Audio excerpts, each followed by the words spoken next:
So in this series of videos, I'm going to show you how to make everything you see on this platter. And today we're starting with the bacon rib.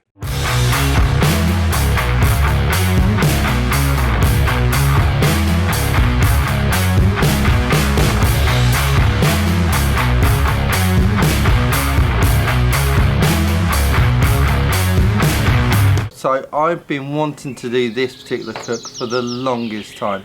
So today I'm going to show you how to do the bacon rib. And I'm so looking forward to this, I have to say. I'm well excited about it.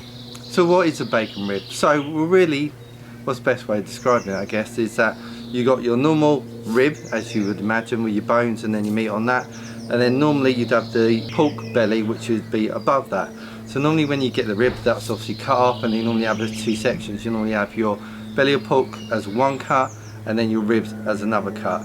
And basically what I got my butcher to do, and I got these from Stour Valley Butchers, and I'll leave a link to their website in the description down below. But I said to him, can you do it? Can you get rid? But I want that belly of pork left on top. And that's exactly what he did for me. So a real thanks to Darren for getting me that. So the next thing I've done is I've cured this. So I cut this up between the bones, and you can see here that it's just over 2,500 grams, and you need that weight to work out how much curing salt you need, and you will need 5% mix, and that's 126 grams. And what I've done here is literally put that curing salt all over these ribs. I've mixed in absolutely everywhere to make sure it's got a really thorough and even coating, and you should find that at 5% you use all of it. So then it's onto the back seal machine. If you haven't got one of these, you need it. I will link this one in the description down below. So basically what I'm doing is working out all the air. The problem is that if you leave too much air in it, then basically you run the risk of the meat going rancid. So we're going to get as much air and moisture out as possible, and then this is going to go into the fridge for a week. So they've been curing for a week now. I've taken them out of the back seal packets, and I've just rinsed any excess salt off, and that's all I've done, and that's at the point we are now.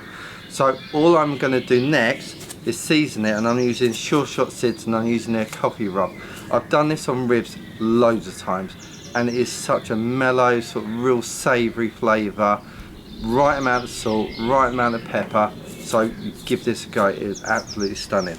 So all I'm going to do is season this up. Now I haven't got any binder at all on this, because I've literally just rinsed them off. They're nice and wet, and this rub should really adhere nicely to this. So I'm going to try and space them out a little bit, and then just do them one by one, and just get a really good coating all over.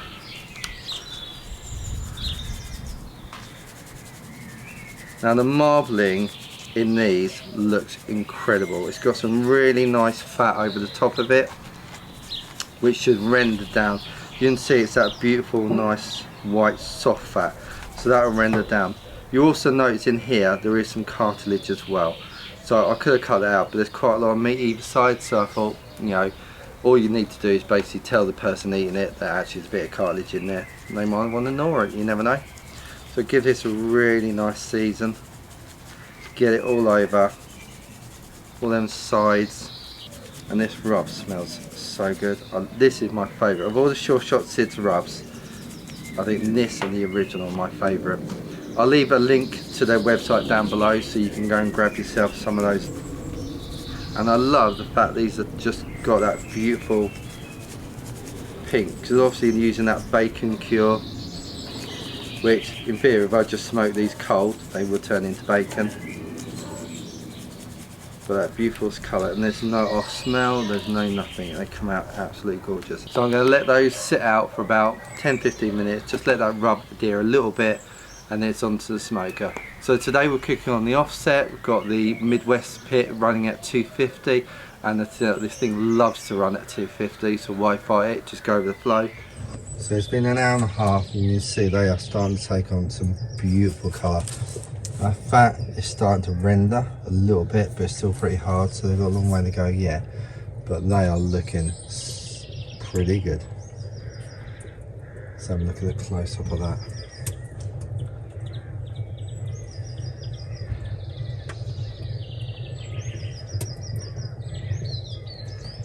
They smell pretty amazing, I have to say. They are looking really good. I haven't spritzed or anything yet. This has just been straight smoke at 250 for like say an hour and a half, and they're looking pretty good so far. Oh, yeah. Would you look at those? That is looking stunning. Look at the bark on that. That looks really good. You see, look there. Look at that fat. So you can see that fat is beautifully rendered down. Now, before I forget, I've got a discount code that you can use at thermapen.co.uk. If you use this discount code at the checkout, you'll get a 20% discount. Let's use my Thermapen one and probe these and see what temperature they're running at. Okay, 195. That's perfect. Let's take these off. I'll now show you the next step, which will make these extra special. Right, so the ribs have been on for 4 hours now, and as you can see, just temp coming out about 180, 185, which is a really good temperature to bring them off. I don't want to take them to a full 200 like I would normally do a pork, because we're going to hold them overnight. So I've got a Masterbuilt smoker, a little chest smoker, that can run at 150 or was it 75 degrees Celsius, so 150 Fahrenheit, 165 degrees Celsius. And what they'll allow me to do is just hold it overnight. It'll go up slightly so it'll finish off cooking in there, and I can just hold it in there pretty much indefinitely, but until lunchtime tomorrow, so that when my guests come I can just literally grab everything out, serve it to them. No stress, no worries, perfect. So it was a guy called Steve Gow from Smoke Trails. He's superb. Please go and look at his channel, subscribe to him. He really is an absolute genius. But he came up with this idea about doing something called a long hold. And what it's enabled you to do, take things up to a certain temperature, lower than what you normally do, but allows you to rest them for longer. So when you want them, you just pull them off, nice and simple. And also all the juices have that time to redistribute, and everything is just juicy and succulent and amazing. So what I've done, I've got a tin foil tray, I've crammed like a drying rack in here, and what I want to do is first of all pour some apple juice. So the reason I'm pouring apple juice, you could probably use water to be quite honest, but the reason I'm using apple juice is that I don't want them to completely dry out. So just by adding a little bit of moisture in here, and by having that drying rack, they're not sitting in it. So this will just allow me to have a decent amount of liquid in here. The ribs will then sit above that, and I'm going to tent that as well, and that should allow them just to relax for the night, and then when we come to eat tomorrow they should be perfect. So next thing to do is grab these off. So quickly do that. So they've got an absolutely stunning bark on it. You can see that looks incredible. You can see here that all the fat is that yellow, it's rendered. Oh man, the smell is incredible. So I could let these come down a little bit in temperature, but because I've just added the apple juice, which is room temperature, so it's not cold, but it's obviously a lot colder than what the actual ribs are themselves. But I'm gonna just tent it as it is. So I've got extra wide tin foil.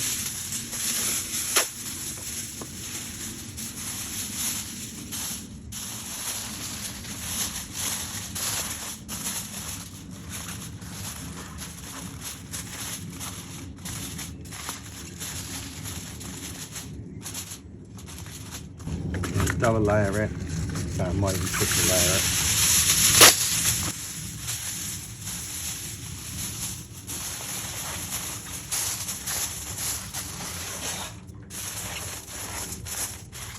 So let's put that in the Masterbuilt, and then we'll just let that hold overnight, and I'll come back tomorrow and I'll show you exactly how these look, and have a little nibble as well I think. But man, so far looking good. So this is my Masterbuilt smoker, and as you can see it's quite a smaller smoker, but I brought it specifically to do long holds in. If you haven't got a food warmer, because they're pretty expensive, then this is a really good alternative. So I'm just going to stick this in. It's set at 65 degrees centigrade, which is about 150 Fahrenheit, and I'm just going to leave this overnight, and then when we're ready to serve tomorrow I can just pull it out and Bob's your uncle. Right, so it's the next day, and then to ensure continuity, I've had a shave and I've put a different t-shirt on, so we should be good to go. So these bacon ribs have been resting all night. So they've been in the Masterbuilt, they've been holding about 65 all night long. So I'm expecting these a little bit of bark, but actually they should have been absolutely gorgeous, juicy as you like, and if they were going to taste anything like they were smelling yesterday, these are going to be incredible. So let's grab them out. Time to have a look.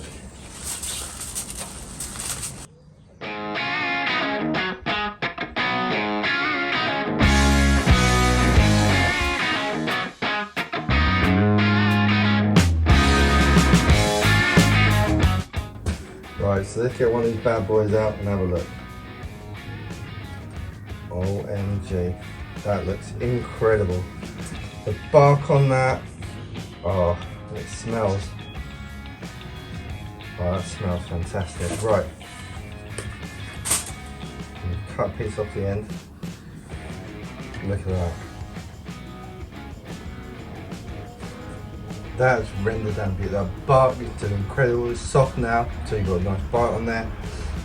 You can see all that fat. Then look at this. It's literally falling apart. It is so beautifully cooked. Wow, that is stunning. If you haven't ever tried this, you need to try it. Now, long holes, just make sure they're beautiful. They're all moist, succulent. Wow, I'm blown away by that. That is incredible.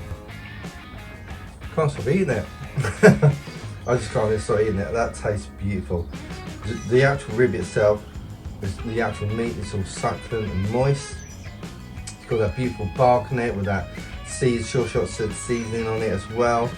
And the smoke that just left a beautiful flavour on that. These are an absolute winner. You have to try these. So thanks for watching today's video. I hope you enjoyed it. If you liked the video, give it the old thumbs up. If you loved it, please subscribe to the channel. I've got loads of fantastic cooks planned this year. You will not want to miss out on any of that. Check out this video where I show you how to cook a really inexpensive pulled pork. But until then, please take care of yourself, and I'll see you in the next video.